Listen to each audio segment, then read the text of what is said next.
미국 프로농구 NBA 한 구단주가 말 실수를 하는 바람에 영구 제명돼서 퇴출되었죠. LA 클리퍼스라는 농구팀 구단주 스털링 이야기인데요. 저는 사실은 운동을 잘 모르니까 LA 클리퍼스가 뭐 하는 데인지 잘 몰라요, 사실은. 그런데 어쨌든 농구 구단이 30개가 있는데 그 중에 하나인데요. 그 사람이 한 말이 실수가 아니라 애초부터 그 사람의 사상, 생각, 고집, 바탕에 깔린 것이 나온 말이라는데 심각성이 있는 겁니다. 그러니까 말을 막 하다가 실수로 툭 던진 말이 아니라 평소 생각대로 말한 거라는 거죠. 나이도 보니까 한 3, 40년 차이 나겠던데 그런 여자를 데리고 다니면서 여자친구라고 그러고 다니면서 그 여자친구한테 말을 실수를 했는데 사실은 실수가 아니죠. 은퇴한 그 농구 스타 매직 존슨하고 이 여자친구가 무슨 사진을 찍은 거를 페이스북인가 어딘가 올린 거를 이 남자가 보고 흑인과 공개적인 자리에 함께 다니지 말아라. 이렇게 한 말이 그 작은 여자친구가 녹음을 해갖고 그 녹음이 미국 언론의 육성으로 공개되면서 비난 여론이 빗발쳤고요. 농구계에서 영구 제명돼서 구단주가 자기 구단 사무실에도 못 드나들고 자기 팀 농구하는 농구장에도 못 가는 처지가 되었어요. 벌금도 250만 불이 부과됐다고 그러더라고요. 250만 불이 그 NBA 최고액이라는데 또 사실은 이런 사람들에게는 250만 불이 별거 아니겠죠. 이런 양반한테야 그 정도쯤 그러겠지만 NBA 법에는 구단주 이 구단을 빼면 29명인데 그 29명 중에 3분의 2만 찬성을 하면 강제로 무조건 팔아야 된답니다. 매각해라 이러면. 그래서 구단은 이제 팔아서 지금 또 그거를 오프라 윈프리가 무슨 몇몇 유명한 IT 기업들하고 해서 같이 살려고 한다 이런 신문에도 났고요. 어쨌든 그렇게 될 거라고 그렇게 얘기를 하더라고요. 오바마 대통령이 한마디 했어요. 무식한 사람이 자기 무지를 널리 알리려고 할 때는 그렇게 얘기하도록 내버려 두는 것이 상책이다. 그러니까 그런 놈은 그렇게 놀게 둬라. 이제 이런 얘기고요. 마이클 조던 역겹다고 그랬더라고요. 다 말이 불러온 일인데요. 한국말로 우리가 이걸 설화라고 그러잖아요. 혀설자에 재난 화자 쓰죠. 혀를 잘못 놀려서 화를 당했다는 거예요.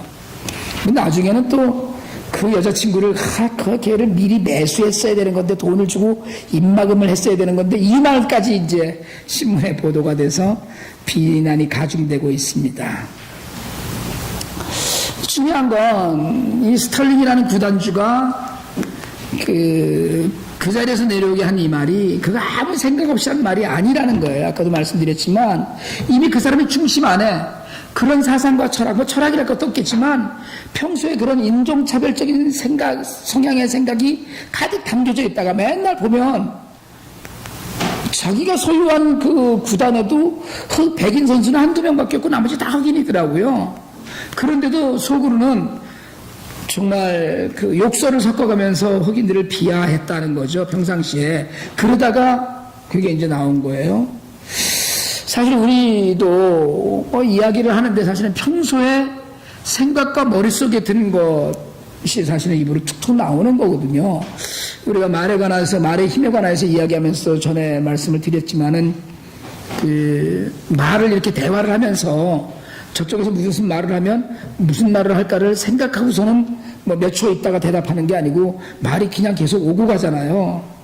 이게 이미 안에 담겨 있는 것. 그런 것이 나오는 건데요. 사실은 우리의 말도 우리가 이런 양반처럼 큰 영향력을 갖고 있는 건 아니라고 하더라도 우리의 말도 충분히 누군가에게는 그런 상처나 희망을 주기도 하는 그런 영향력을 분명히 갖고 있다는 거예요. 오늘 이제 말의 힘에 관한 하나의 말씀의 마지막 시리즈로 마지막으로 제가 이 말씀을 드리는 건데요. 우리가 지난주에 말다툼을 하면 아무 유익이 없다 이런 얘기 했어요. 그러니까 아무 유익이 없거든요. 말다툼을 하는 두 사람만 아무 유익이 없는 게 아니고 듣는 사람도 망한다라고 이야기했거든요. 디모데후서 14장 말씀 들었는데요.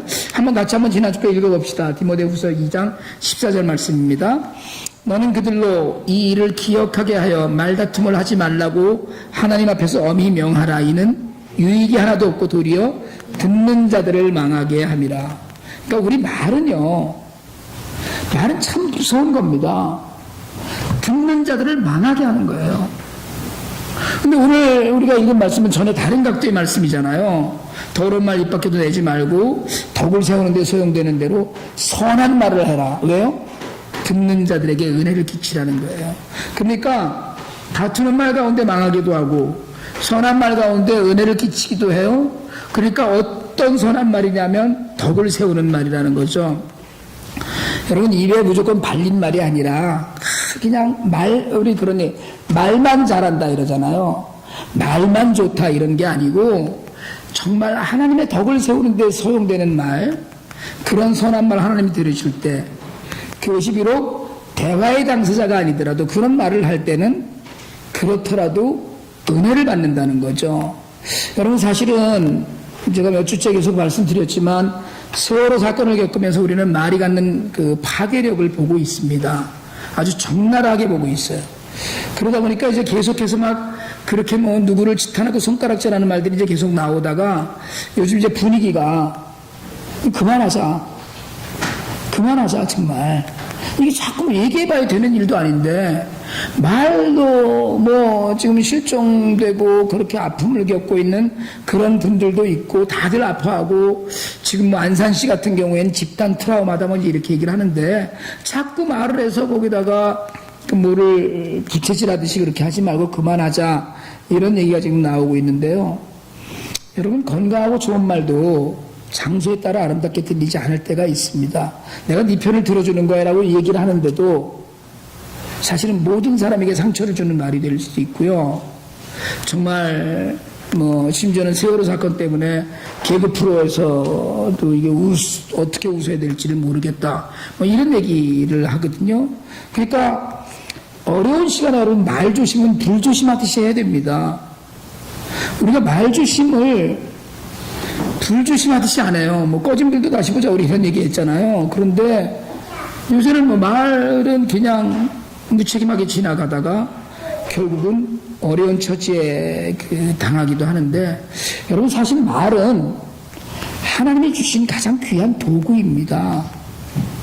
혀는 하나님이 정말 부드럽게, 여러분 이빨하고 혀가 있잖아요.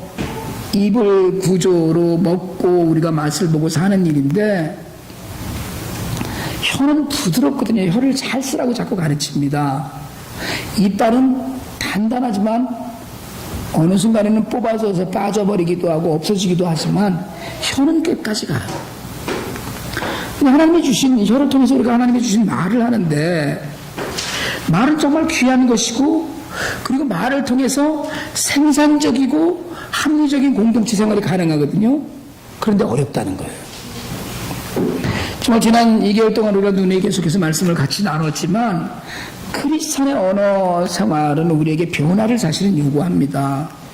그러니까 성령 충만한 가운데 혀가 변하고 말이 변하기를 말씀은 요구하는 거예요. 우리에게 조심해서 잘해라. 심지어는 무슨 가벼운 농담조차도 때로는 그것이 가져다주는 뭐 기분 좋은 웃음을 유발해서 분위기를 띄우기도 하지만 한편으로는 그걸 또 뭐 한없이 천박하게 여기기도 하고요. 덕을 세우기는 그냥 있는 덕도 까먹는, 그래서 사람의 인격을 형편없이 만들기도 하는 이런 일들이 사실은 우리의 언어 생활 가운데 있다는 거예요. 그래서 성경은 우리에게 예수를 믿고 난 이후에 변화해서 새 사람이 되는 걸 자꾸 강조해요. 우리 갈라디아서 2장 20절에서 이야기하지만 그리스도와 함께 십자가에 못 박혀서 이제는 내가 사는 것이 아니라 누구예요? 내 속에 누가 사는 거예요? 예수께서 사신 것이라고 우리가 고백하거든요. 근데 여러분, 내 속에 있는 말이 나온다고 그랬잖아요. 인종차별자 생각을 늘 하고 있으니까 툭 그냥 흑인이랑 다니지 마 이런 얘기 나왔듯이 내 속에 예수께서 정말 살고 있다면 내가 지금 하는 말이 바른 말인가? 옳은 말인가? 이걸 생각해야 된다는 거예요.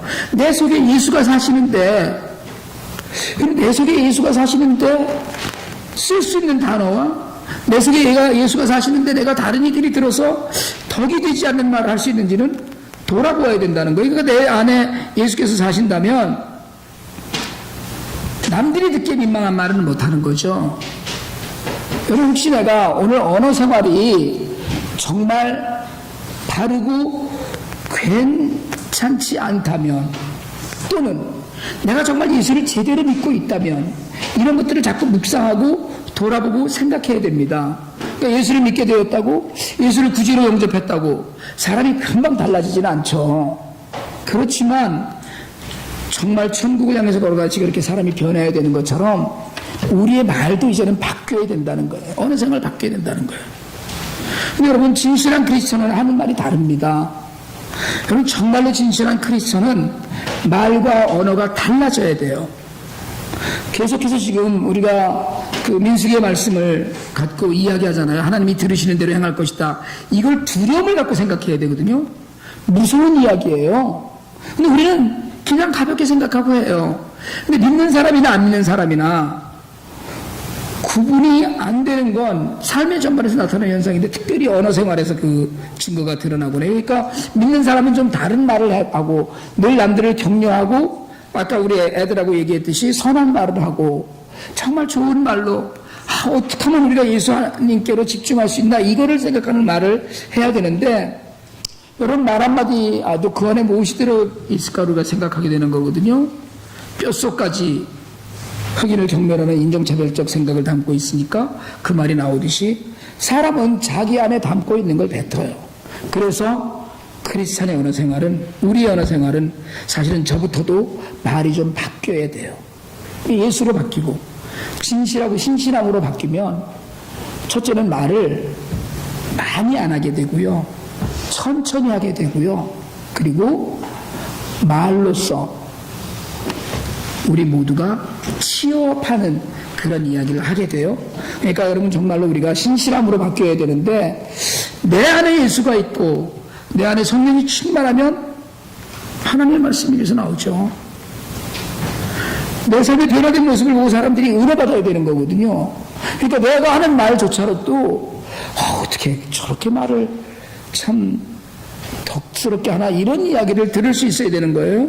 근데 우리가 또 종교 용어를 잘못 써갖고 크리스천 언어 생활에 덕을 세우고 은혜를 끼치는 일에 방해를 줄 때가 있거든요. 저는 텔레비에 이렇게 나와서 방송 설교하거나 이러는 목사님들이 텔레비에 나와서 할렐루야 이러고 시작하는 거 굉장히 싫어해요. 텔레비에 나와서 설교를 하려면 시청자 여러분 안녕하십니까 이러고 시작해야 된다고 저는 생각해요. 새신자 초청하잖아요. 전도대회 한다고 새신자 초청 다 해놓고 할렐루야 하고 막 우리 반 여호와 이름을 이렇게, 여러분 제가 이렇게 얘기하면 하나님 섭섭해하실지 모르지만 그따위 얘기는 안 하는 게 좋아요. 새신자를 초청해놨으면 여러분 안녕하십니까 여기까지 오시라고 수고하셨습니다 이렇게 시작을 해야 되는데, 이게 무슨 할렐루야 우리 하나님께 영광, 아니 영광은 우리끼리 돌리면 돼요 일단. 그리고 우리의 삶을 보고 그 사람들이 당연히 영광 돌리게끔 돼야 되는 거거든요. 그런데 우리는 언어조차도 종교적인 언어에 너무 익숙해 있다 보니까 사실은 덕을 세우고 남들을 이렇게 인도하는데 조금은 방향이 틀릴 수 있어요. 그러니까 아무리 좋은 말이라도 때가 있는 법인데, 여러분 때로는 우리가 신앙생활 가운데 언어, 특별히 종교 언어를 잘못 사용해서 우리의 복음을 천박한 것으로 추락시키기도 하고, 무사람을 시험 들게도 하고, 말한 사람 실없는 사람으로 평가를 받게도 하고 그래요. 저도 사실은 좀 이제 조심을 하려고 굉장히 애는 쓰는데, 우리는 뭐 할렐루야, 아멘, 뭐 샬롬 이런 말을 자연스럽게 입에 달고 살거든요. 좋은 일이에요. 여러분 할렐루야 하나님을 찬양하라는 뜻이잖아요. 찬양하고 말씀대로 이루어질 줄 믿습니다. 아멘하고 평안을 빕니다. 샬롬하고 얼마나 좋아요. 이런 영광, 이런 말이 모두 하나님께 영광 돌리는 뜻을 담고 있고 우리의 믿음의 고백을 담고 있는데, 신앙생활을 잘 이해하지 못하거나 뭐 이러면 이게 잘못 쓰여서 갖다 붙일 때 안 붙일 때 다 붙여서 쉽게 얘기하면 신앙을 조롱하고 하나님을 가볍게 여기기도 돼요. 제가 이제는 이 얘기를 할 수 있는데, 평생 잊지 못할 할렐루야가 하나 있어요. 여러분 우리 평소에 할렐루야라는 말을 잘합니다. 많이 하고요. 뭐 크리스천 독점 용어잖아요. 우리의 다른 사람들은 안 하잖아요. 할렐루야는 우리만 하는 거잖아요. 그런데 제가 한번 들은 할렐루야 소리가 제 목회에 못을 박는 소리처럼 들린 적이 있어요. 제가 이임을 준비하면서 새로 오실 목사님을 교인들이 면접했죠. 면접이라는 자체가 그렇지만 어쨌든 면담하는 자리에 집사들, 재직들이 다 모이고 새로 오시는 목사님이 이런저런 이제 목회 철학을 나누다가 집사님들이 사모님에 대해서 물었어요. 그랬더니 새로 오실 목사님이 사모님께서 아무 일도 안 하시고 아이들만 돌보고 교회 일에는 일절 나서지 않을 거라고 그러시니까 한 집사님이 계시다가 우리 사모는 아무것도 안 하고 그냥 우리 애들만 돌볼 겁니다. 그랬더니 한 집사님이 계시다가 할렐루야 그러는 거예요. 제가 그 자리에 있었거든요. 제 아내는 없었는데 이게 이제 당사자 앞에서 하는 미안한 이야기긴 하지만 지나간 이야기고 다들 아는 이야기니까 예로 드리는 말씀인데 그게 뭘 얘기하겠어요? 그동안 힘들었다는 거예요. 여러분 이것처럼 악한 말이 없습니다. 할렐루야는 거기다 쓰는 말이 절대로 아니에요. 그런 데 쓰는 게 아니죠. 평생 제 목회에 잊지 못할 말이 됐어. 내가 성도들을 이렇게 가르쳤었구나. 그 말 한마디에 제 목회와 제 아내의 헌신이 다 팽개쳐지고 말았어요. 마음에 있는 말이 나오는 거거든요. 그러니까 떠나고 나니까 잘 갔다고 뒤도 돌아보지 않는 거구나 하는 그게 이해가 되더라고요. 그게 사모님한테 하는 말이겠어요? 아니에요. 적어도 그 자리에 나도 있었는데 적어도 담임 목사 앞에서 그러는 건 목사에 대한 시위예요. 여러분 종교 용어도 때에 맞춰서 자리에 맞춰서 잘 골라 써야 돼요. 생각이 이시로 차 있고 인정하고 위로하는 마음을 갖지 않는 한 할렐루야를 100번 불러도 거꾸로 화가 될 수 있어요. 여러분 화가 될 수 있습니다. 사실은 그동안 저도 가볍게 말하던 편이었는데 가볍게 굴지 말아야겠다고 그때쯤 참 많이 회개하고 혼자 다짐을 했는데요. 여러분 잘못된 신앙 용어를 하나님께서는 어떻게 들을까 생각을 하면서 하나님의 이름을 망령되이 일컫지 말라는 계명의 말씀이 오버랩되는 거예요. 그러니까 여러분 듣는 자에게 같이 그 공동생활을 하면서 말 한마디 한마디가 바뀌어가야 되는 과정에 우리가 있는 거예요. 그리고 또 하나 듣는 자에게 은혜를 끼치는 선한 말은 예의 바른 말이에요. 여러분 크리스천은 예의 범절에 밝아야 됩니다. 가벼운 농담이나 이런 것으로 서로 친밀감을 쌓을 수는 있어도 예의는 지켜야 돼요. 그러니까 예의를 넘어가면 안 되는 거예요. 그러니까 제가 이렇게 보니까 교회에서 친해지면 특별히 여자분들은 언니 동생 하면서 지내요. 그게 참 보기 좋더라고요. 그런데 여러분 혹시 그냥 직분이 있으면 아무개 집사님, 아무개 집사 이렇게 부르세요. 교회 내에서 성도들 사이에 절대 언니 동생 하지 마세요. 왜냐하면 적당한 예의가 오히려 더 신뢰를 줘요. 언니 동생 하면 마치 형제처럼 가까이 지내는 것처럼 보이지만 실은 그 안에서 예의가 사라져 버리니까 적당히 오래가는 사이가 되지 못하고 사사건건 부딪히는 사이가 되기가 참 쉬워요. 그러니까 예의를 지키는 적절한 예의를 지키는 갖춘 사이가 오히려 더 친밀하고 밀도 있는 대화를 나누는데 교회는 서로 존중하는 공동체를 이루어가는 유기체거든요. 직분을 불러주고 존중하는 관계를 맺어가면 그게 더욱더 공동체를 부드럽게 하고 건강하게 오래도록 유지하는 길이에요. 근데 이게 너무 사적인 관계처럼 돼버리면 그게 이제 나중에 가면 우리가 얘기할 때 갱이 된다고 그러죠. 그룹이 지어지는 그런 문제가 돼버려요. 그러니까 예의가 바르면 무엇을 하고 무엇을 하지 말아야 될지를 아는 거거든요. 그러니까 예의를 아는 사람은 그 안에 그리스도의 사랑이 있는 사람이에요. 거꾸로 얘기하자면 그리스도의 사랑을 담으면 예의 바른 말이 나오고 행실이 나오는 법입니다. 고린도서 13장 5절에 얘기하잖아요. 사랑은 뭐예요? 무례히 행하지 아니한다고 그랬어요.